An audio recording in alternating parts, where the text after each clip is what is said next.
হাটহাজারী মাদ্রাসার এই মঞ্চ থেকে বলতে চাই, এটা আল্লামা আহমদ শফির একটা আবেদন ছিল, এটা আল্লামা জুনায়েদ বাবুনগরীর আবেদন।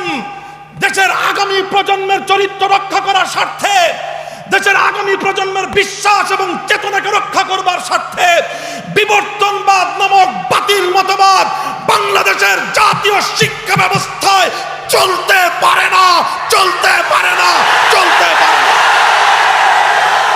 আল্লামা বাবুনগরীকে আক্রমণ করার অর্থ হলো আল্লামা আহমদ শফিকে আক্রমণ করা। যারা আল্লামা আহমদ শফি থেকে আল্লামা বাবুনগরীকে ভিন্ন চোখে দেখতে চায়, তারা শুধু বাবুনগরীর দুশমন নয়, তারা আল্লামা আহমদ শফির দুশমন। আজ প্রশ্ন করো, হেফাজতে ইসলাম কি? হেফাজতে ইসলাম যদি না থাকতো 2013 সালে বাংলাদেশ বিরোধী চক্র এদেশের স্বাধীনতা বিপন্ন করে ছাড়ত। এই বিশাল মজমা, এত আজিমুশান এই মঞ্চ, আসলে এই মঞ্চে কথা বলতে আমি নিজে ইতস্তত বোধ করছি। আমাদের বড়রা আকাবিররা নির্দেশ দিয়েছেন, শাইখুল হাদিস আল্লামা আজিজুল হক রহমতুল্লাহ আলাইহির নিসবতকে ওনারা সম্মান দিয়েছেন। আল্লাহ পাক রব্বুল আলামিন মঈনুল ইসলাম হাটহাজারী মাদ্রাসার মুনতাজিমিনদেরকে উঁচু মর্যাদা দান করেন। বলছিলাম, এই ইদারার সাথে আমাদের সম্পর্ক বংশানুক্রমিকভাবে আমার বাবার সাথে এই ইদারা সম্পর্ক ছিল। আমার সম্পর্ক এই ইদারার সাথে বহু দীর্ঘদিনের। আলহামদুলিল্লাহ, এদেশের মানুষ এই ইতিহাস জানে। এই বঙ্গ জনপদের উপর 100 বছর পর্যন্ত এই উম্মুল মাদারেসের দ্বীনি দিক থেকে এবং সামাজিক দিক থেকে এ জাতির উপর এই ইদারার কি প্রভাব, এটা এই জাতি অবশ্যই 1000 বছর পর্যন্ত স্বীকার করতে বাধ্য থাকবে। দারুল উলুম দেওবন্দের যেই তারুফ, যেই তারানা, সেখানে একটা পংক্তি রয়েছে, ये अहले जुनूब बतलाएंगे क्या हमने दिया है आलम को।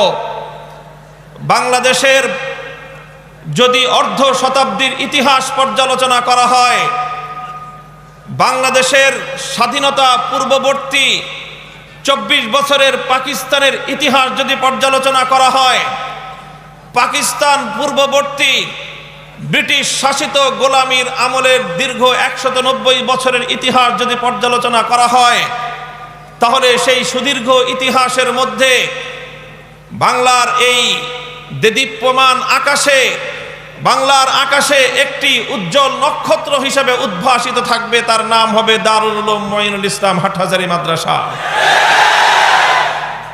এটি একটি মকবুল ইদারা, এটি একটি মকবুল ইদারা।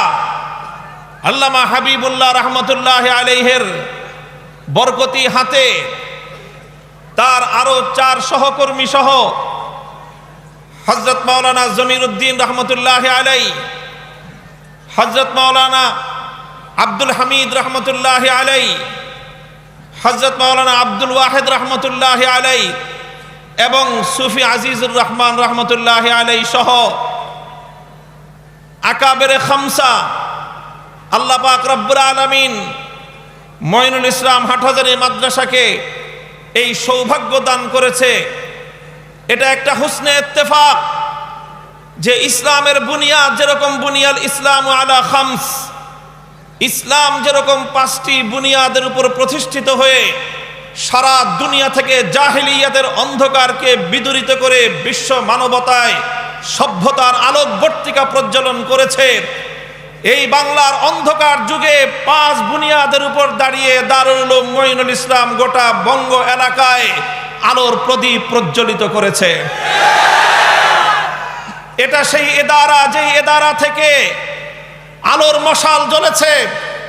এটা সেই ইদারা, যে ইদারা থেকে ব্রিটিশ ভারতবর্ষে ব্রিটিশের গোলামীর জিঞ্জিরকে ছিন্ন করবার জন্য এখান থেকে আওয়াজ উচ্চারিত হয়েছে। এটা সেই ইদারা, যেই ইদারা থেকে সর্বদাই দেশ এবং জাতির যে কোনো ক্রান্তিকালে শক্ত হাতে হাল ধারণ করা হয়েছে। এটা সেই এদারা, যেই এদারার সাথে যারা টক্কর দিতে এসেছে, ইতিহাস বলে ওদের অস্তিত্ব ইতিহাস থেকে নিশ্চিহ্ন হয়ে গিয়েছে। আমরা দ্ব্যর্থহীন ভাষায় আজও বলতে চাই, দারুল উলুম মুঈনুল ইসলাম হাটহাজারী মাদ্রাসা প্রায় ১৬০ বছর অতিক্রান্ত হয়ে ১.৫ শতাব্দীর দ্বার প্রান্তে উপনীত। এই দীর্ঘ ইতিহাস থেকে সকলে শিক্ষা নিবে এবং উম্মুল মাদারিসকে সেই গুরুত্ব এবং মর্যাদা দিয়েই দেশ এবং জাতির সংশ্লিষ্ট সকল মহলগুলো সেভাবে এই এদারার সাথে যাবতীয় আচরণগুলো নির্ধারণ করবে। সকলকে বলবো, শাইখুল ইসলাম আল্লামা শাহ আহমদ শফি রহমতুল্লাহ আলাই দীর্ঘ তার কিয়াদতে হাটহাজারী মাদ্রাসা আল্লাহ পাক রব্বুল আলামিন এর তারাক্কি এবং আরো বহু উন্নতি দান করেছেন। অনেকে মনে করেছে শাইখুল ইসলামের ইন্তেকালের মধ্য দিয়ে হাটহাজারী মাদ্রাসার নেতৃত্বের আসন দুর্বল হয়ে পড়বে, বাংলাদেশের সামাজিক এবং ধর্মীয় অঙ্গনে হাটহাজারী মাদ্রাসার গুরুত্ব কিছুটা হ্রাস পাবে। কিন্তু হযরতের ইন্তেকালের এই ২-২.৫ মাসের ব্যবধানে এ কথা আজকে স্পষ্টভাবে প্রমাণিত যে হাটহাজারী মাদ্রাসা আলহামদুলিল্লাহ শাইখুল ইসলামের সময়কালে যেভাবে এদেশের গোটা জাতির মার্জা ছিল হাটহাজারী মাদ্রাসা, যে কোনো ক্রান্তিকালে ওলামায়ে কেরাম হাটহাজারী মাদ্রাসায় ছুটে এসেছে, এখনো হাটহাজারী মাদ্রাসার সেই অবস্থান অটুট এবং অব্যাহত আছে। আগামী দিনেও দেশ এবং জাতির ক্রান্তিকালে গুরুত্বপূর্ণ হেদায়েত এবং নির্দেশনার ফয়সালা হাটহাজারী দেওয়ার জন্য প্রস্তুত আছে জাতির ওলামায়ে কেরাম, সেটা মানতেও প্রস্তুত রয়েছে ইনশাআল্লাহ। মুহতারাম হাজিরিন, দারুল উলুম মুঈনুল ইসলাম হাটহাজারী মাদ্রাসা রুহানিয়াতের কেন্দ্রবিন্দু। এখান থেকে আধ্যাত্মিকতার যেই আলো ছড়িয়েছে, এখান থেকে ইলমের নূর ছড়িয়েছে, এখান থেকে আমলের পয়গাম ছড়িয়েছে, এখান থেকে দ্বীনের দাওয়াতের এক বিশাল স্রোত প্রবাহিত হয়েছে। ঠিক তদ্রূপ শাইখুল ইসলাম আহমদ শফি রহমতুল্লাহ আলাই জীবনের শেষ সময়ে এসে দারুল উলুম মুঈনুল ইসলাম হাটহাজারী মাদ্রাসা থেকে বাংলাদেশের ইতিহাসের সবচেয়ে ক্রান্তিকাল, বাংলাদেশের ইতিহাসের একটা ক্রান্তিকাল ছিল সেটা। আমি হযরত শাইখুল ইসলাম রহমতুল্লাহ আলাইহির ইন্তেকালের পর অনেক জলসায় হযরতের জীবনী আলোচনার সুযোগ আমার হয়েছে, ডাক পড়েছে, ওলামায়ে কেরামের পক্ষ থেকে কথা বলেছি। একটি কথা আমি দ্ব্যর্থহীনভাবে উচ্চারণ করেছি, শাইখুল ইসলাম আল্লামা আহমদ শফির এদেশের মাদারেসে কওমিয়াগুলোর উপর কি অবদান সেটা মাদ্রাসাগুলো বলবে। হাটহাজারী মাদ্রাসার উপর শাইখুল ইসলামের কি অবদান এর প্রতিটি ইট কণা তার সাক্ষ্য দিবে।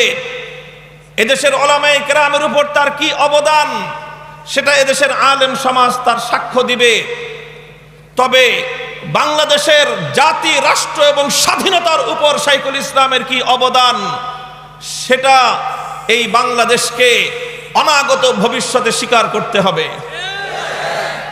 2013 সালের জানুয়ারি ফেব্রুয়ারির সেই সময়গুলোর কথা যদি কারো মনে থেকে থাকে, এমন একটা পরিস্থিতি বাংলাদেশে তৈরি হয়েছিল যেন গোটা বাংলাদেশকে নাস্তিক্যবাদ গ্রাস করতে চলেছে।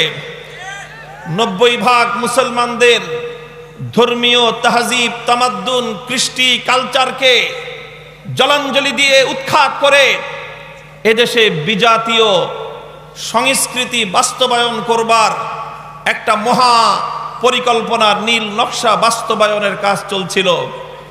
আজও আমার মনে পড়ে, বাংলার প্রত্যন্ত অঞ্চলে যখন আমরা যেতাম, সন্ধ্যা নেমে আসলে দেখতাম সেই প্রান্তিক অঞ্চলগুলোতে জেলা পর্যায়ে শুধু নয়, উপজেলা থানা প্রপারেই নয়, এমনকি গ্রাম গ্রামের বাজারে পর্যন্ত দেখতাম সন্ধ্যা নামার সাথে সাথে একদল মানুষ মোমবাতি নিয়ে দাঁড়ায় আছে, প্রদীপ জ্বালিয়ে এভাবে রাস্তাঘাটে আগুনের একটা সংস্কৃতি, অগ্নি পূজারীদের একটা কালচার বাংলাদেশকে গেলানোর চেষ্টা করা হয়েছিল। আর বাংলাদেশের একটা গুরুত্বপূর্ণ জায়গা, একদিকে প্রাচ্যের অক্সফোর্ড খ্যাত ঢাকা বিশ্ববিদ্যালয়, অপরদিকে বাংলাদেশের শীর্ষস্থানীয় দুটি চিকিৎসা প্রতিষ্ঠান, দুটি মেডিকেল, বারডেম হাসপাতাল, আর একদিকে PG hospital, Bangabandhu Sheikh Mujibur Rahman medical college and hospital, আর আরেকদিকে হলো বাংলাদেশের জাতীয় জাদুঘর, বাংলাদেশের নাভি বলা চলে জায়গাটা। সেই জায়গাটাকে মাসের পর মাস দখল করে সেখানে রাত নাই দিন নাই বেগানা নারী আর পুরুষদের আড্ডাখানায় পরিণত করা হয়েছিল।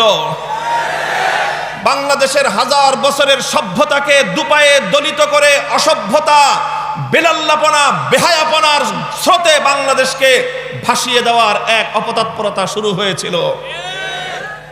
সেটা ছিল বাংলাদেশের ঐতিহ্যকে ধ্বংস করবার এক মহা ষড়যন্ত্র। দুঃখজনক এবং মারাত্মক বিষয় যেটা ছিল, কাজ চলতেছিল এমন অপকর্ম, কাজটা ছিল ইসলাম বিরোধী, কাজটা ছিল বাংলাদেশের হাজার বছরের সভ্যতা বিরোধী। আমার বাংলাদেশের জাতি ধর্ম বর্ণ নির্বিশেষে কোন জাতির সভ্য মানুষদের কাছে এটা অ্যাকসেপ্টেড নয়, এটা গ্রহণযোগ্য নয় যে একটা যুবতী মেয়ে, একটা তরুণী মেয়ে রাত 12টার সময়, 1টার সময়, সাথে তার কোনো গার্জিয়ান নেই, তার বাবা নেই, ভাই নেই, স্বামী নেই, এরকম কোনো অভিভাবক ছাড়া একটা যুবতী তরুণী মেয়ে রাস্তার মোড়ে গিয়ে অথবা কোনো গাছের আবডালে গিয়ে যুবকদের সঙ্গে নাচানাচি করবে, ঢলাঢলি করবে, এটা বাংলাদেশের শুধু মুসলিম সভ্যতা নয়, বাংলাদেশের হিন্দু বনেদি সভ্যতায়ও এটা কোশ্চেনকালেও গ্রহণযোগ্য ছিল না। কিন্তু সেই বাংলাদেশের হাজার বছরের সভ্যতাকে ধ্বংস করে দিয়ে বেহায়াপনা, অশ্লীলতা, এটাকে বাংলাদেশে প্রতিষ্ঠিত করবার এক পায়ে তারা চলছিল। এর চেয়েও আরো ভয়ঙ্কর এক বিষয় ছিল যেটা বাংলাদেশের অস্তিত্বকে শেকড় সহ উপড়ে ফেলবার পায়ে তারা ছিল।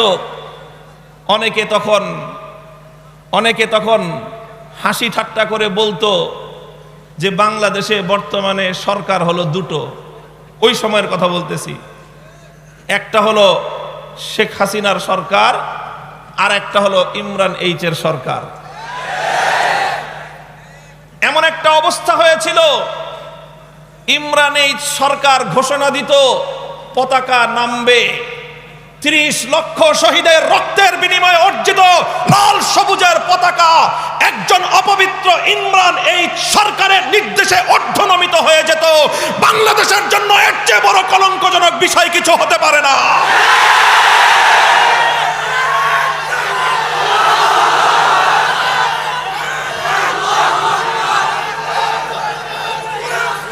একটা মাঝবয়সী ছোকরা ছেলে, মাঝবয়সী নয়, চ্যাংরা বয়সী একটা ছোকরা ছেলে একটা ঘোষণা দিয়ে দিল। তার ঘোষণার সাথে সাথে বাংলাদেশের প্রাণ কেন্দ্র সচিবালয় থেকে বাংলাদেশের রাষ্ট্রীয় বড় বড় আমলা কর্মকর্তারা রাস্তায় লাইন ধরে দাঁড়িয়ে আছে। জিজ্ঞাসা করা হলো, আপনারা কেন দাঁড়িয়েছেন? কয় যে ইমরান এইচ সরকার বলছে। তোমাদেরকে বেতন দিত বাংলাদেশের জনগণ, রাষ্ট্র এবং শেখ হাসিনা সরকার, আর তোমরা লাইন ধরে দাঁড়িয়েছো ইমরান এইচ সরকারের নির্দেশে। কথাটা আমরা ভুলে যাইনি এবং এদেশের প্রকৃত দেশপ্রেমী জনতা কোনোদিন ভুলে যাওয়াটা সমীচীন নয়। মুহতারাম হাজরিন, প্রসঙ্গ আমি দীর্ঘায়িত করব না। হাটহাজারী এবং হাটহাজারীর সাম্প্রতিক অতীতের ইতিহাস এবং আগামী দিনের ভবিষ্যৎ সম্ভাবনা আমাকে আলোচনা করতে হলে কথাগুলো আমাকে সত্যগুলো তিক্ত হলে উচ্চারণ করা অপরিহার্য ছিল আমার জন্য।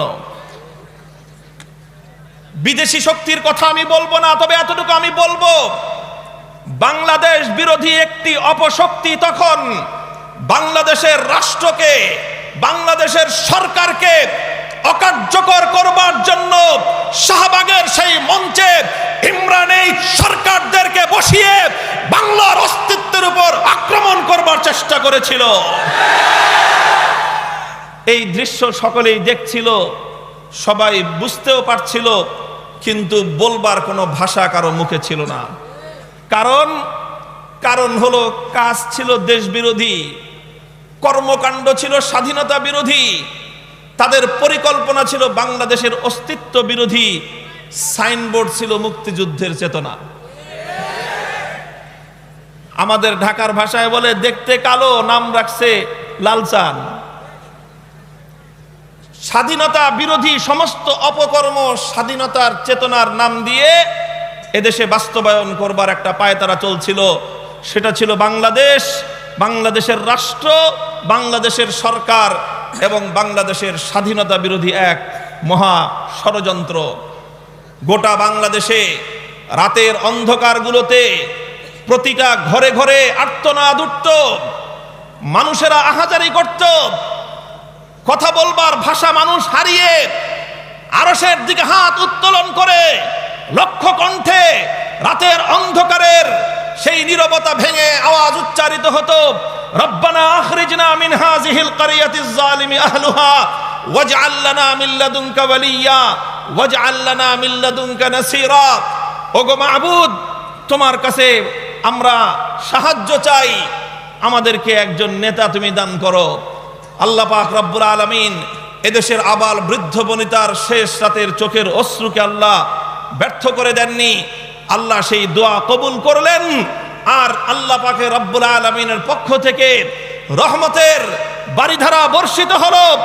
আর মনে হলো আল্লাহর রহমত হিসেবেই যেন এদেশে আবির্ভূত হলো হেফাজতে ইসলাম বাংলাদেশ। আজ প্রশ্ন করো, হেফাজতে ইসলাম কি? হেফাজতে ইসলাম যদি না থাকতো 2013 সালে বাংলাদেশ বিরোধী চক্র এদেশের স্বাধীনতা বিপন্ন করে ছাড়ত।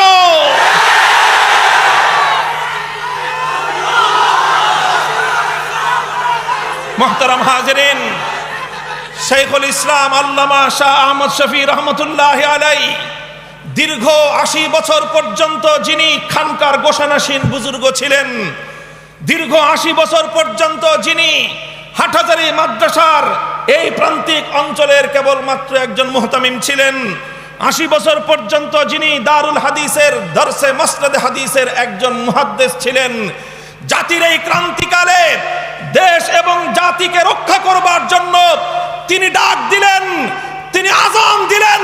তার সেই আযানে টেকনাফ থেকে তেতুলিয়া গোটা বাংলাদেশ উদ্বেলিত হলো, লাখো জনতার, তাওহীদি জনতার বাদ ভাঙ্গা জোয়ার ছুটলো। সেই জোয়ারে নাস্তিক্যবাদ ভেসে বঙ্গোপসাগরে ভেসে গেল।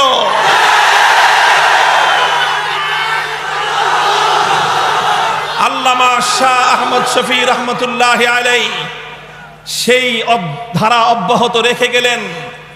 তিনি তার পরবর্তী সুযোগ্য নেতৃত্ব রেখে গিয়েছেন। তার হাতের প্রায় 3 দশকের তিল তিল করে লালিত এই হাটহাজারী মাদ্রাসাকে পরবর্তী সুযোগ্য নেতৃত্বের হাতে তিনি সমর্পণ করে গিয়েছেন। আল্লামা আহমদ শফী রহমতুল্লাহি আলাইহির জীবনের অন্তিম সময়ের যেই সিদ্ধান্তগুলো ছিল সেগুলো পর্যালোচনা করলে দেখা যায়, যারা হাটহাজারী মাদ্রাসাকে ব্যর্থ করবার পায়তারা চালিয়েছিল, ইতিহাসের প্রতিটি বাঁকে বাঁকে একথা আমরা প্রমাণ পাই। হাটহাজারী মাদ্রাসা দখল করবার জন্য পায়তারা চালানো হয়েছিল, হাটহাজারী মাদ্রাসায় সশস্ত্র হামলা হয়েছিল। আল্লাহর পক্ষ থেকে খোদাই মদদ এসে হামলাকারীদের ষড়যন্ত্রের হাত থেকে এই হাটহাজারী মাদ্রাসাকে হেফাজত করেছিল। আল্লামা আহমদ শফী রহমতুল্লাহি আলাইহির পরবর্তী হাটহাজারী মাদ্রাসার নেতৃত্বকে দুর্বল করে দেওয়ারও একটা ষড়যন্ত্র চলেছিল।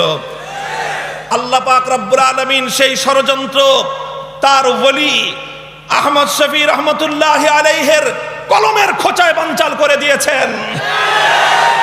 যারা আল্লামা আহমদ শফির সত্যিকার আদর্শের অনুসারী, যারা তার আদর্শের পতাকাবাহী, যারা তার ইলমি ওয়ারিস, যারা তার সত্যিকার রুহানি উত্তরাধিকারী, আল্লাহ পাক রব্বুল আলামিন অবিশ্বাস্যভাবে সুযোগ্য নেতৃত্বের হাতেই এই প্রায় ১৫০ বছরের এই জনপদের অহংকার আর গৌরব উম্মুল মাদারিস দারুল উলুম মঈনুল ইসলাম হাটহাজারী মাদ্রাসার আমানতের জিম্মাদারি আল্লাহ তাদের কাঁধে অর্পণ করে দিয়েছেন।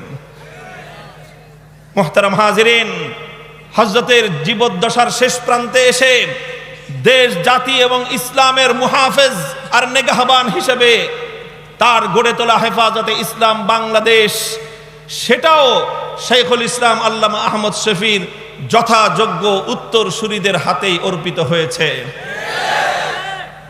অনেকের গাত্রদাহ শুরু হয়েছে, অনেকে ষড়যন্ত্রের জাল বুনছে। আমি বিনয়ের সাথে তাদেরকে আরজ করতে চাই, এই মকবুলিয়তের সাথে টক্কর দিতে এসো না, অস্তিত্ব বিলুপ্ত হয়ে যাবে। আমি তোমাদেরকে ভাই হিসেবে সম্বোধন করে পরামর্শ দিতে চাই, আল্লাহ পাক রব্বুল আলামিনের কাছে অতীতের জীবনের ভুল ত্রুটির জন্য ক্ষমা প্রার্থনা করে সুন্দর ভবিষ্যৎ নির্মাণ করবার জন্য কাজে নামো। আল্লামা জুনায়েদ বাবু নগরীর হাতকে শক্তিশালী করবার জন্য তার পাশে দাঁড়াও। হাটহাজারী মাদ্রাসার মুন্তাজিমিন হাজরাত যারা রয়েছেন, তাদের উপর হাটহাজারী মাদ্রাসার ৫,০০০ ছাত্রের আস্থা এবং অবিচল আস্থা রয়েছে, তাদের উপর বিশ্বাস রয়েছে। হাটহাজারী মাদ্রাসার সমস্ত আসাতেজায়ে কেরাম ঐক্যবদ্ধ আছেন। হাটহাজারী অঞ্চলের গোটা এলাকাবাসী এই ইন্তেজামিয়ার উপর, এই কর্তৃপক্ষের উপর এবং এই নেতৃত্বের উপর তাদের নিরঙ্কুশ আস্থা তারা জ্ঞাপন করেছেন। গোটা বাংলাদেশের আলেম সমাজ অভূতপূর্বভাবে সমর্থন জানিয়েছেন পরবর্তী উত্তরাধিকারীদেরকে। কাজেই এটার সঙ্গে যদি কেউ টক্কর দিতে আসো, আমি বলে দেই, দেখতে দুর্বল মনে হয়, দেখতে মনে হয় হুইল চেয়ারে চলেন, কেউ মনে করতে পারো ধাক্কা দিলেই বুঝি পড়ে যাবে। আমি তোমাদেরকে ইতিহাস স্মরণ করিয়ে দিয়ে বলতে চাই, ব্রিটিশের মতো গ্রেট ব্রিটেন বিশাল সাম্রাজ্যের অধিকারী, তারাও মনে করেছিল কোরআনের ভাঙ্গা কুড়ে ঘরের মক্তবগুলোকে ধাক্কা দিলে বুঝি পড়ে যাবে। ব্রিটিশ এসেছিল কোরআনের ভাঙ্গা কুড়ে ঘরের মক্তব আর কোরআনের প্রতিষ্ঠানের সঙ্গে ধাক্কাধাক্কি করতে।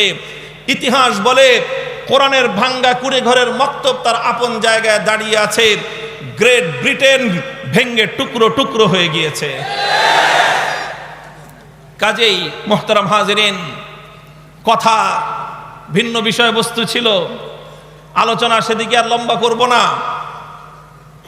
আমি একটা ছোট্ট বিষয় নিয়ে আলোচনা করতে চেয়েছিলাম।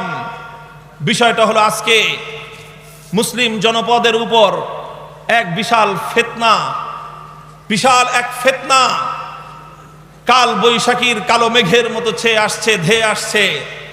আমাদের এই বাংলাদেশের জনপদের উপরেও সেটা আসছে। সেটা হলো নাস্তিক্যবাদের ফিতনা, এথিজমের ফিতনা। নাস্তিক্যবাদের এই ফিতনা সম্পর্কে দেশ এবং জাতি, রাষ্ট্রের কর্ণধার সকলেরই সতর্ক এবং সোচ্চার হওয়া উচিত। কারণ নাস্তিক্যবাদ শুধু ইসলাম বিরোধী ফিতনার নাম নয়, নাস্তিক্যবাদ এটা সভ্যতা বিরোধী এক ফিতনার নাম।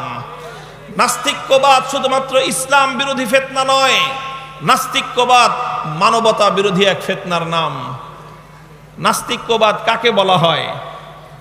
নাস্তিক্যবাদের সাধারণ পরিচয় যেটা, যারা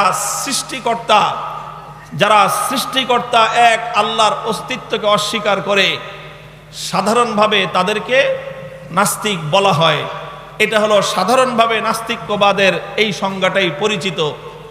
কিন্তু ঘাটাঘাটি করতে গিয়ে দেখলাম নাস্তিক্যবাদ শুধুমাত্র এক আল্লাহর অস্তিত্বকে অস্বীকার করাই নয়, বরং নাস্তিক্যবাদ হলো আসলে যেই জিনিসের নাম, সেটা হলো অবিশ্বাসের নাম হলো নাস্তিক্যবাদ।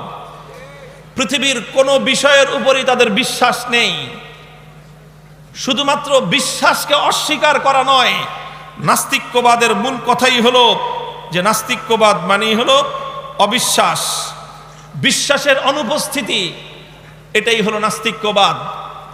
নাস্তিক্যবাদের মূল কথা যদিও পরবর্তী সময়ে 17 শতাব্দী, 18 শতাব্দী, 19 এবং 20 শতাব্দীতে এসে নাস্তিক্যবাদের অনেক ডেফিনিশন, অনেক পরিচয় অনেকে তুলে ধরেছেন, তবে আসলে প্রকৃত পরিচয়টা 1400 বছর আগে নাস্তিক্যবাদের আসল পরিচয় তার মূল বৈশিষ্ট্য সহ বিশ্ব দরবারে বিশ্লেষণ করে দিয়েছে পবিত্র আল কোরআনুল কারীম। সুবহানাল্লাহ বলা উচিত। আল্লাহ পাক রব্বুল আলামিন নাস্তিক্যবাদের যেই পরিচয় 1400 বছর আগে কোরআনে পাকের মধ্যে সূরাতুল জাসিয়ার 23 নম্বর আয়াতে আমার আল্লাহ বলেছেন, আফারাআইতা মান ইত্তাখাযা ইলাহাহু হাওয়াহু ওয়া আদাল্লাহু আল্লাহু আলা ইলমিন ওয়া খাতামা আলা সামঈহি ওয়া কলবিহি ওয়া জাআলা আলা বাসারিহি গিশাওয়াহ ফামান ইয়াহদিহি মিন বাদিল্লাহি আফালা তাযাক্কারুন। আল্লাহ বলেছেন যে এই কথা সারমর্ম হলো এই যে আমরা মনে করি নাস্তিক মানে হলো যে তার কোনো সৃষ্টিকর্তা নেই, তার কোনো ইলাহ নেই, তার কোনো মাবুদ নেই।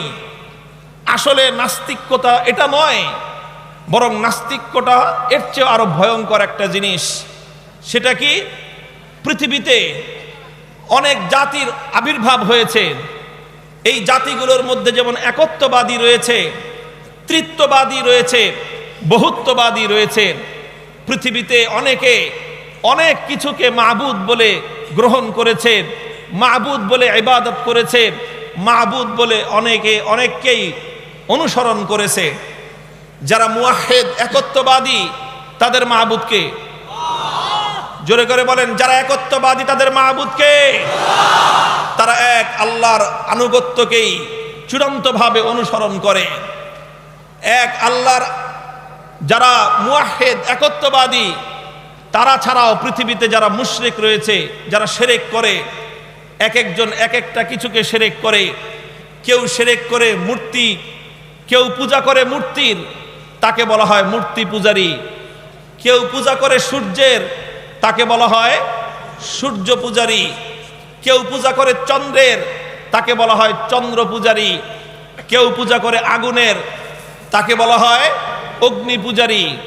মুহতারাম হাজিরিন, এক একজন এক একটা কিছুকে পূজা করে, এক একজন এক একটা কিছুকে ইবাদত করে।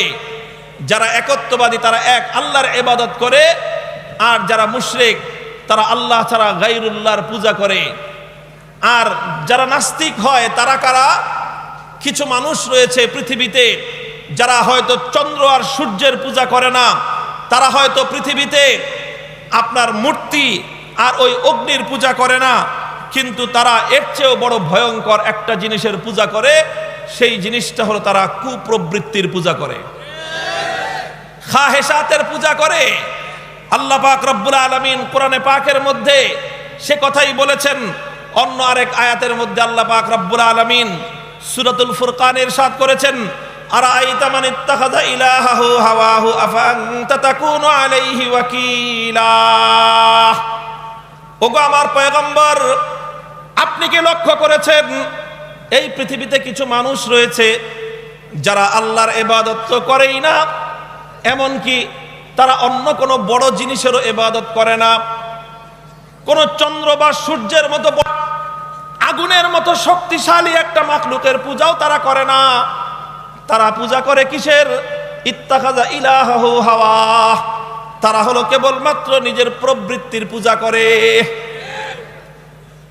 কাজেই এ কথা দ্ব্যর্থহীন ভাবে বলা যায়, ইসলামের দৃষ্টিকোণ থেকে মূর্তি পূজার চেয়েও জঘন্য পূজা হলো প্রবৃত্তির পূজা। ইসলামের দৃষ্টিতে চন্দ্র সূর্য অগ্নি পূজার চেয়েও আরো ভয়ঙ্কর পূজার নাম হলো প্রবৃত্তির পূজা। আর এই প্রবৃত্তির পূজাটাই হলো নাস্তিক্যবাদের আধুনিক সংস্করণ। আধুনিক ভাষায় প্রবৃত্তির পূজাকেই নাস্তিক্যবাদ বলা হয়। নাস্তিক্যবাদের আপনারা সংজ্ঞা দেখেন, দ্য ইনসাইক্লোপিডিয়াতেও, উইকিপিডিয়া তালাশ করে দেখেন, নাস্তিক্যবাদের সার কথা হলো অবিশ্বাস। বিশ্বাস বলতে পৃথিবীতে কিছু নেই।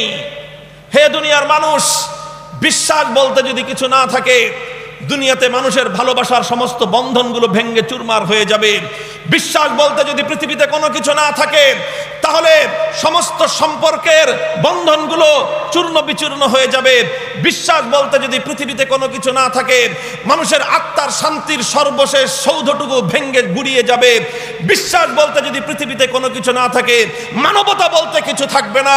সুতরাং নাস্তিক্যবাদ, এজন্যই বলেছিলাম নাস্তিক্যবাদের মূল কথাই হলো অবিশ্বাস। নাস্তিক্যবাদের মূল কথাই হলো সংশয়বাদ। নাস্তিক্যবাদের মূল কথাই হলো তাদের চূড়ান্ত কোনো বক্তব্য নেই। পৃথিবীতে আজও পর্যন্ত নাস্তিক্যবাদের চূড়ান্ত কোনো বিশ্বাস বলতে কোনো কিছু তারা দাঁড় করাতে পারেনি। কখনো তারা কোরআনের বিরোধিতা করে, কখনো তারা আল্লাহর বিরোধিতা করে, কখনো তারা বিভিন্ন তথ্যের বিরোধিতা করে, ইসলামের বিভিন্ন আইন, ইসলামের বিভিন্ন বিধানের বিরোধিতা করে। অনেক সময় তারা আল্লাহর কোরআনের আয়াতের দ্বারাও প্রমাণ দেয়, কখনো তারা আল্লাহর নবীর হাদিস দিয়েও প্রমাণ দেয়, কখনো তারা হাদিসকেও গ্রহণ করে, কখনো তারা আল্লাহর কোরআনের আয়াতকেও গ্রহণ করে, কখনো কখনো তারা ধর্মীয় বিশ্বাসকেও গ্রহণ করে। আবার যখনই দেখে ধর্মীয় বিশ্বাস, কোরআনের কথা, হাদিসের বক্তব্য নিজের ধান্দার বিপরীত হয়ে যায়, সঙ্গে সঙ্গে চোখটা পল্টি মারে। অর্থাৎ এক কথায় বলতে গেলে নাস্তিক্যবাদ এটা হলো চূড়ান্ত সুবিধাবাদী একটা মতবাদের নাম। আশ্চর্য কথা, নাস্তিক্যবাদ যে কতটা চরিত্রহীনতা, এই কথাটা আমি এই নাস্তিক্যবাদ বিষয়ে ঘাঁটতে গিয়ে একটা তথ্য পেলাম। উইকিপিডিয়া এক জায়গায় লিখেছে, দেখেন আমি আপনাদেরকে কথাটা কোট করে শোনাই, কোড এবং আনকোড, কোড অ্যান্ড আনকোড। উইকিপিডিয়া থেকে বলছি, বিশ্বাসীরা তো বটেই, এমনকি কিছু নাস্তিক মনে করে নাস্তিকরা অসৎ চরিত্রের হয়ে থাকে। এই অসৎ চারিত্রিক বৈশিষ্ট্য কিরূপ হতে পারে তার বর্ণনার মধ্যে রয়েছে খুন করা থেকে শুরু করে রেস্তোরাঁয় খাবারের বিল পরিশোধ না করা, হোটেলে খেয়ে টাকা দিবে না, হোটেলওয়ালার বিল মারবে, এর নাম হলো নাস্তিকতা। রিক্সাওয়ালায় রিক্সায় চড়ে টাকা দিবে না, সিএনজিওয়ালাকে খাটায় পয়সা দিবে না, শ্রমিক মজদুরকে মেহনত করায় তার পয়সা মেরে দিবে, খুন করবে, হত্যা করবে। এটা হলো নাস্তিক্যবাদের যে অসৎ চারিত্রিক বৈশিষ্ট্য। এটা আমার কোনো কথা নয়, কোনো আলেমেরও মন্তব্য নয়, এটা হলো খোদ উইকিপিডিয়াতে খোদ কিছু নাস্তিকদের ধারণা বলে এটাকে উল্লেখ করা হয়েছে। কাজে এজন্যই ওলামায়ে কেরাম নাস্তিক্যবাদের বিরুদ্ধে এত কঠোর। আমরা একথাই বলি, আমাদের কথা অনেকে ভুল বুঝে, আর নাস্তিকরা চেষ্টা করে আমাদের কথাগুলোকে ভুল বুঝায়, ভুল ব্যাখ্যা করে, আমাদের কথাগুলোকে খণ্ডিত আকারে উপস্থাপন করে রাষ্ট্র এবং সরকারকে আমাদের বিরুদ্ধে খেপিয়ে তুলতে। আমরা রাষ্ট্র এবং সরকারকে বারবার একথা বলছি। আল্লামা আহমদ শফীকে 2013 সালে আপনারা প্রাথমিকভাবে ভুল বুঝবার চেষ্টা করেছিলেন, পরবর্তীতে আপনাদের ভুল ভেঙেছিল এবং আল্লামা আহমদ শফীর অন্তিম সময় পর্যন্ত বাংলাদেশের রাষ্ট্র, বাংলাদেশের সরকার এবং প্রধানমন্ত্রী সম্মান এবং মর্যাদা আল্লামা আহমদ শফীকে দিয়েছেন। আজও আপনাদেরকে বলছি, আজকে যাই সকল নাস্তিকেরা হেফাজতে ইসলামের আমির আল্লামা জুনায়েদ বাবু নগরীর বিরুদ্ধে রাষ্ট্র শক্তিকে অথবা রাষ্ট্রের বিভিন্ন প্রতিষ্ঠানগুলোকে মিসগাইড করছে, ভুল ইনফরমেশন দিচ্ছে, আপনারা এ ব্যাপারে সতর্কতা অবলম্বন করুন। কারণ নাস্তিকরাই হলো বাংলাদেশের সভ্যতার সবচেয়ে বড় দুশমন। নাস্তিক্যবাদী হলো বাংলাদেশের ঐতিহ্যের সবচেয়ে বড় দুশমন। আমাদের সবার সাথে আমাদের আপোষ আছে, সব ধর্মাবলম্বীদের সাথে আমরা সহ অবস্থান, শান্তিপূর্ণ অবস্থানে বিশ্বাসী।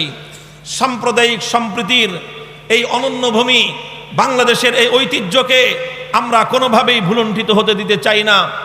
আমরা চাই এভাবেই আমরা হাটহাজারী মাদ্রাসার মসজিদ, কর্নারে তার হিন্দুদের মন্দির, শতবর্ষ পর্যন্ত পাশাপাশি চলছে।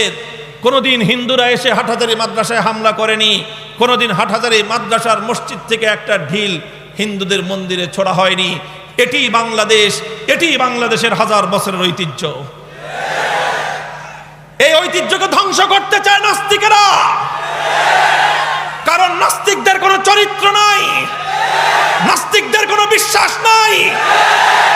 তারা নিজেদের সুবিধার জন্য যখন দরকার হয় তখন আল্লাহর কোরআন থেকেও প্রমাণ পেশ করে, আবার যখন নিজেদের সুবিধা দেখে তখন আল্লাহর কোরআনকে ছুঁড়ে মারতেও এরা মুহূর্তকাল বিলম্ব করে না। ছোট্ট একটা দৃষ্টান্ত দিই আমি আপনাদের সামনে। মোহতারাম হাজিরিন, এই যে বিগত বেশ কিছুদিন ধরে বিতর্ক চলছে, একদল নাস্তিক বিভিন্ন মিডিয়ায়, টেলিভিশনের টকশোগুলোতে, বিভিন্ন সামাজিক যোগাযোগ মাধ্যমে তারা ইসলামপন্থীদের, ইসলামের অকাট্য আকীদা এবং বিশ্বাসের বিরুদ্ধে খুব সোচ্চার কণ্ঠে তারা প্রতিবাদ জানিয়েছে এবং ইসলামের বিরুদ্ধে তারা যুদ্ধের ময়দানে নেমেছে। নেমে গিয়ে তারা তাদের দাবি প্রমাণ করবার জন্য, তাদের দাবিকে প্রমাণ করবার জন্য তারা আল্লাহর কোরআনের উদ্ধৃতি দেওয়া শুরু করলো। প্রসঙ্গটা আমি বলতেছি না, প্রসঙ্গটা আপনারা ইঙ্গিতে বুঝে নেন। যেই প্রসঙ্গটা নিয়ে গত 1.5 মাস বাংলাদেশ উত্তাল, সেই প্রসঙ্গে মূল উস্কানিদাতা শ্রেণীর নাম হলো নাস্তিক মুরতাদ। এখানে তারা চেয়েছে বাংলাদেশের রাষ্ট্র এবং সরকারকে এদেশের আলেম সমাজ এবং ইসলামের মুখোমুখি দাঁড় করিয়ে দেওয়ার। তারা চেষ্টা করেছে এদেশের ইসলামকে দুর্বল করে দেওয়ার। তারা চেয়েছে বাংলাদেশের রাষ্ট্রটাকে, রাষ্ট্রের অস্তিত্বের উপর আঘাত হানবার। এজন্যই তারা সুপরিকল্পিতভাবে ষড়যন্ত্রের জালটা বিস্তার করেছে।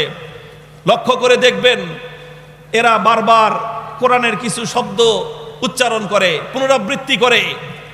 টকশোগুলোতে ওদের শব্দ শুনতে শুনতে মনে হয় ওরে বাপরে বাপ, এক একজন মনে হয় আল্লাহর কোরআনের কত বড় গবেষক। কোরআনের কোথায় কোথায় আওসান শব্দ আছে, কোথায় কোথায় তিমসাল শব্দ আছে। তিমসাল শব্দ কোরআনের সূরা সাবার কয় নম্বর আয়াতে আছে, আওসান শব্দ কোরআনে পাকের সূরাতুল মুদ্দাসসিরের কয় নম্বর আয়াতে আছে। আওসান শব্দের কি অর্থ, তিমসাল শব্দের কি অর্থ, এইভাবে এটা সেটা দিয়ে কি বিশ্লেষণ, ওরে বাপরে বাপ, মনে হয় এক একজন জবরদস্ত মুফাসসিরে কোরআন। তাদেরকে যদি জিজ্ঞাসা করা হয়, ঠিক আছে তুমি তিমসাল বলো আর আওসান বলো, যেটাই বলো, তুমি আগে কথা বলো যে কোরআনের দ্বারা যে কথা প্রমাণ হবে সেটা তুমি মানবা? আমি জিজ্ঞাসা করলাম নাস্তিকদেরকে, তোমাদেরকেই জিজ্ঞাসা করলাম, বলো কোরআন যদি বলে তিমসাল হারাম, তুমি তিমসাল হারাম মানবা?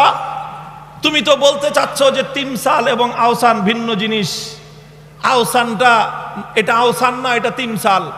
আমি তোমাকে পরবর্তী প্রশ্ন করব, ঠিক আছে আসো, তোমার কথা অনুযায়ী, তোমার উদ্ধৃতি অনুযায়ী কোরআনে পাকের সূরাতে সাবা সহ অন্যান্য সূরার যে উদ্ধৃতিগুলো তোমরা দিলে, তোমাদের সেই উদ্ধৃতির আলোকে যদি আমরা মেনে নিলাম, তিমসাল তিমসালি ধরলাম তোমাদের এটাকে, এরপরে আমি জিজ্ঞাসা করব, যদি আল্লাহর কোরআনের উদ্ধৃতির মাধ্যমে, কোরআন সুন্নাহর দ্ব্যর্থহীন প্রমাণের মাধ্যমে 1400 বছরের যতগুলো ইসলামিক স্কুল অফ থট রয়েছে, 4 মাযহাব, হানাফিয়া, মালিকিয়া, শাফিঈয়া, হাম্বলিয়া, এই 4 মাযহাবের বাইরে কদিমান ওয়া হাদিসান যারা যেই যুগে লা মাযহাবী ছিল, গায়রে মুকাল্লিদ ছিল, সারা 1400 বছরের ইতিহাসের সমস্ত এই লা মাযহাবী মুকাল্লিদ, গায়রে মুকাল্লিদ সকলে মিলে 1400 বছরের ঐক্যবদ্ধ যেই ফতোয়া, যেই সিদ্ধান্ত, তোমরা যেটাকে তিমসাল বলতেছো সেই তিমসাল হলো হারাম। আমি তোমাদেরকে প্রশ্ন করব, যদি আল্লাহর কোরআনের দ্বারা শুধু আওসান না, তিমসাল যদি হারাম প্রমাণ হয়, তাহলে কোরআনের নির্দেশনা তোমরা মেনে নিবা কেন, মেনে নিবা কিনা? যদি এই প্রশ্ন করা হয়, তখন তারা সঙ্গে সঙ্গে 190 ডিগ্রি 190 ডিগ্রি টার্ন নিয়ে তারা বলবে বাংলাদেশ কি কোরআনের আইন অনুযায়ী চলে? তখন প্রশ্ন করবে বাংলাদেশের স্বাধীনতার পরবর্তী 4 মূলনীতি কি ছিল, বাংলাদেশ কি ইসলামী প্রজাতন্ত্র নাকি, বাংলাদেশের সংবিধান কি কোরআন নাকি, এই সমস্ত প্রসঙ্গ তুলবে সোরার দল। তাহলে এতক্ষণ আওসানার তিমসাল নিয়ে বিতর্ক করলি কেন? সোরার দল এতক্ষণ তাহলে কোরআনের উদ্ধৃতি তুই পেশ করলি কেন? তাহলে তুমি যদি কোরআনের উদ্ধৃতি উপস্থাপন করে থাকো তাহলে এর অর্থ হলো কোরআন দিয়ে যেটা প্রমাণিত হবে তুমি সেটাই মানবে। আসল কথা হলো তারা কোরআনও মানবে না, তারা হাদিসও মানবে না। আর আইতা মান ইত্তাখাযা ইলাহাহু হাওয়া, তাদের অনুসরণীয় আল্লাহর কোরআনও নয়, তাদের অনুসরণীয় আল্লাহর পয়গম্বরের হাদিসও নয়, তাদের অনুসরণীয় আরশের মালিক আল্লাহ রাব্বুল আলামিনও নন। তাদের অনুসরণীয় হলো একমাত্র তাদের ধান্দাবাজি আর তাদের কুপ্রবৃত্তি। মুহতারাম হাজিরিন, সুতরাং আজ একথা দ্ব্যর্থহীনভাবে আমাদেরকে বলতে হবে, একথা পরিষ্কার ভাষায় বলতে হবে যে নাস্তিক্যবাদ এটা শুধুমাত্র ইসলাম বিরোধী একটি ফিতনা নয়, বরং এটা মানবতা বিরোধী একটা ফিতনা। সারা দুনিয়া জুড়ে যদি এই অবিশ্বাসের বীজ বাষ্প ছড়িয়ে পড়ে, নাস্তিক্যবাদ মানেই হলো অবিশ্বাস, নাস্তিক্যবাদ মানেই হলো আস্থাহীনতা, নাস্তিক্যবাদ মানেই হলো সংশয়বাদিতা। পৃথিবীতে যদি বিশ্বাস না থাকে, পৃথিবীতে যদি আস্থা না থাকে, পৃথিবীতে যদি অবিচলতা না থাকে, বিশ্ব সভ্যতা কোনোদিন তার আপন গতি পেতে পারে না, সঠিক ধারায় পরিচালিত হতে পারে না। মুহতারাম হাজিরিন, আখেরি আরেকটা প্রসঙ্গ আলোচনা করে আলোচনা সমাপ্ত করব। এই বিশাল মজমা, এত আজিমুশান এই মঞ্চ, আসলে এই মঞ্চে কথা বলতে আমি নিজে ইতস্তত বোধ করছি। আমাদের বড়রা আকাবিররা নির্দেশ দিয়েছেন শাইখুল হাদিস আল্লামা আজিজুল হক রহমতুল্লাহ আলাইহির নিসবতকে ওনারা সম্মান দিয়েছেন।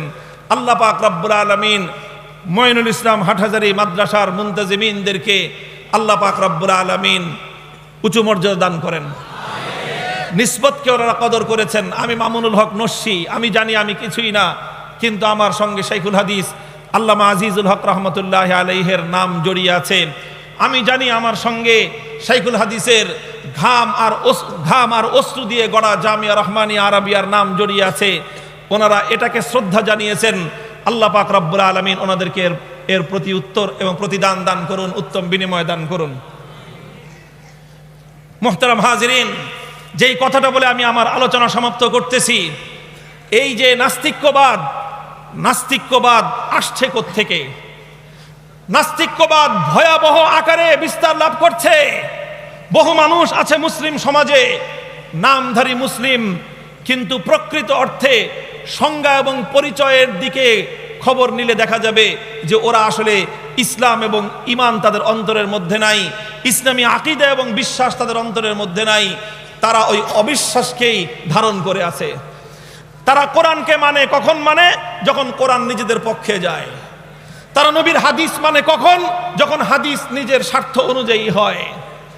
আর যখনই আল্লাহর কোরআনের কোনো বিধান নিজেদের স্বার্থের বিরুদ্ধে যায়, আল্লাহর নবীর কোন হাদিস যখন নিজেদের ইচ্ছার বিরুদ্ধে যায়, তখন আল্লাহর কোরআন এবং নবীর হাদিসকে ছুঁড়ে মারতে এতটুকু দ্বিধা তারা করে না। এই হলো যাদের চরিত্র। তারা প্রকৃত ঈমানদার হতে পারে না। আদমশুমারিতে মুসলমান হলেও তাদের বিশ্বাসের পরিচয়ের দিক থেকে তারাও এক প্রকার নাস্তিক। এই নাস্তিক্যবাদের সংক্রমণ ঘটতেছে আমার বাংলাদেশের শিক্ষা ব্যবস্থা থেকে।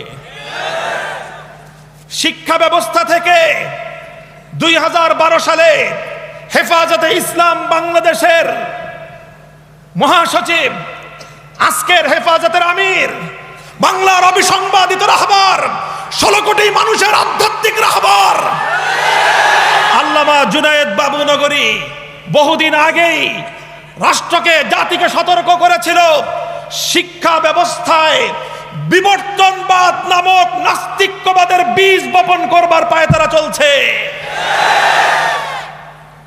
মুহতারাম হাজিরিন, ক্লাস 8 থেকে নিয়ে শুরু করে মাস্টার্স লেভেল পর্যন্ত প্রত্যেকটা স্তরে মিস্টার ডারউইনের বিবর্তনবাদ কি জিনিস?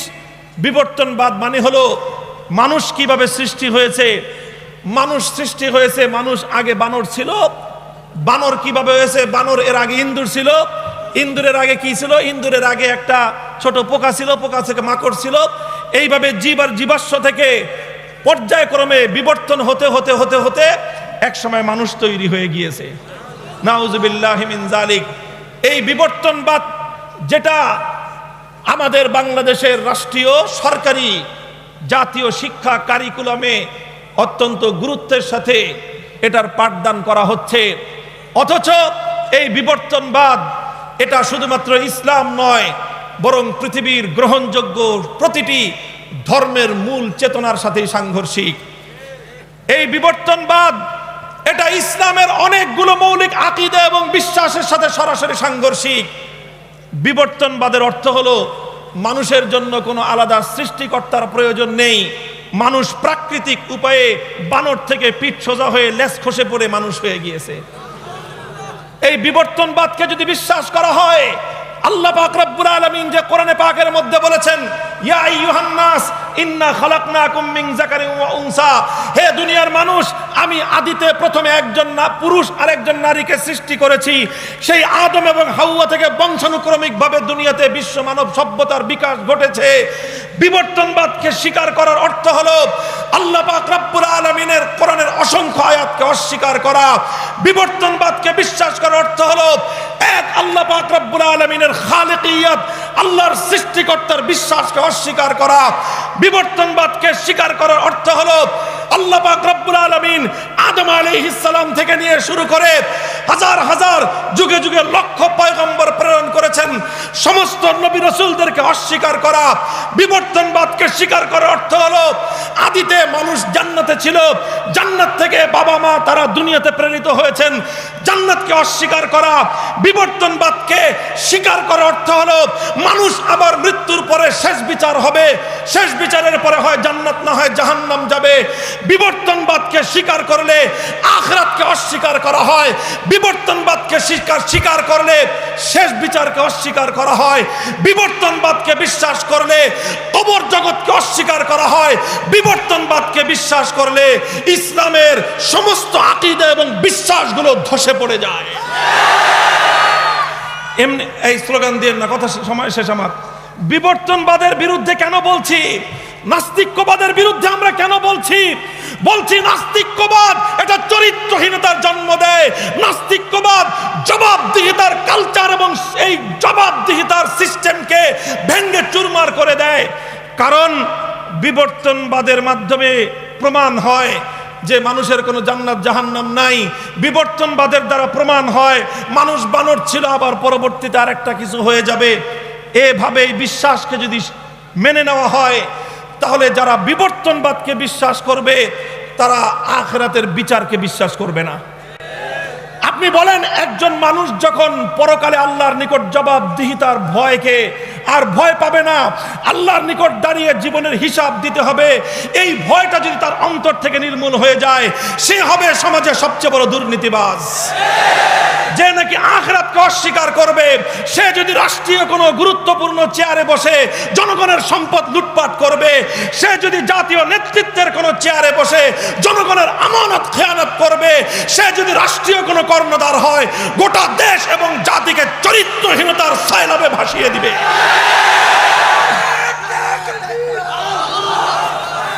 মুহতারাম হাজিরিন, সুতরাং আমাদের পরিষ্কার কথা হলো, আজকে যারা বিবর্তনবাদকে বিশ্বাস করবে, আগামীকাল সেই ছেলেটাই নাস্তিক হতে বাধ্য। বিবর্তনবাদকে বিশ্বাস করলে ইমানদার থাকা যায় না, ইমানদার থাকতে হলে বিবর্তনবাদকে বিশ্বাস করা যায় না। অথচ বিবর্তনবাদ এমন একটা মতবাদ যেটা শুধুমাত্র ধর্মীয় দৃষ্টিকোণ থেকে নয়, যেটা শুধুমাত্র পৃথিবীর বাস্তবসম্মত ইতিহাসের আলোকে নয়, বরং বিবর্তনবাদ এমন একটা মতবাদ যেটা বৈজ্ঞানিকভাবেও আজকে সারা ওয়ার্ল্ড থেকে রিজেক্টেড একটা মতবাদ। আমেরিকা বিবর্তনবাদকে ছুঁড়ে ফেলে দিয়েছে, পৃথিবীর উন্নত বিশ্ব ইউরোপ বিবর্তনবাদকে লাথি মেরে ফেলে দিয়েছে, এমনকি ভারত এবং ইসরায়েল তারাও বিবর্তনবাদকে ইতিহাসের আস্থা করে নিক্ষেপ করে দিয়েছে। সারা দুনিয়া থেকে যখন বিবর্তনবাদ বিদায় নিয়েছে।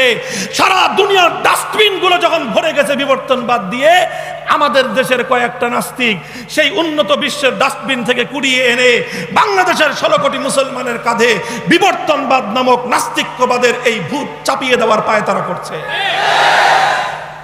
হাটহাজারী মাদ্রাসার এই মঞ্চ থেকে বলতে চাই, এটা আল্লামা আহমদ শফির একটা আবেদন ছিল, এটা আল্লামা জুনায়েদ বাবুনগরীর আবেদন।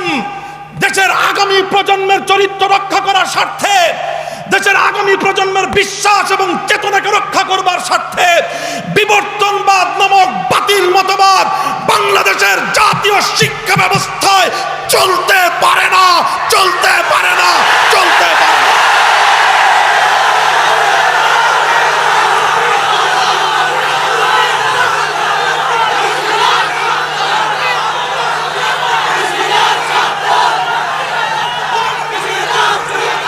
আমাদের কাজ, আমাদের দায়িত্ব হলো রাষ্ট্র এবং সরকারকে নিজ নিজ জায়গা থেকে যে কোনো ভুলের জন্য আমরা সদয় দৃষ্টি আকর্ষণ করব, চোখে আঙ্গুল দিয়ে দেখিয়ে দেব।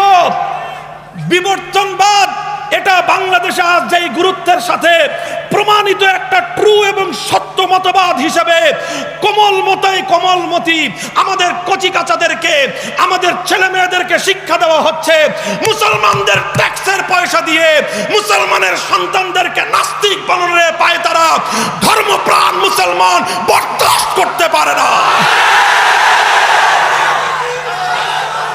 যদি আদর্শ জাতি গঠন করতে চান, যদি উন্নত চরিত্রবান জাতি গঠন করতে চান, জবাবদিহিতার ভয়ে ভীত একটা উন্নত জাতি যদি গঠন করতে চান, বিবর্তনবাদের মতো বাতিল মতবাদ ছুঁড়ে ফেলতে হবে, নাস্তিক্যবাদের শেকড়গুলো কেটে ফেলতে হবে, বিশ্বাস, আস্থা, ভালোবাসার বন্ধনে গোটা দেশ এবং জাতিকে ঐক্যবদ্ধ করতে হবে।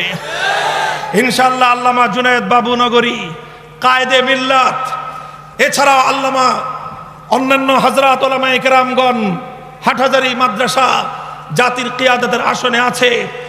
আমরা আমাদের কায়েদিনদেরকে বলতে চাই, জাতি আপনাদের নেতৃত্বে ঐক্যবদ্ধ আছে ইনশাআল্লাহ। যে কোনো ক্রান্তিকালে, যে কোনো ষড়যন্ত্রের দাঁত ভাঙ্গা জবাব দেওয়ার জন্য আমরা প্রস্তুত আছি ইনশাআল্লাহ। আল্লামা জুনায়েদ বাবুনগরীর বিরুদ্ধে যে মিথ্যাচার করা হচ্ছে, এই মিথ্যাচার শুধুমাত্র আল্লামা বাবুনগরীর বিরুদ্ধে নয়, এই মিথ্যাচার হাটহাজারীর বিরুদ্ধে, এই মিথ্যাচার বাংলাদেশের আলেম সমাজের বিরুদ্ধে, এই মিথ্যাচার বাংলাদেশের 25,000 কওমি মাদ্রাসার বিরুদ্ধে।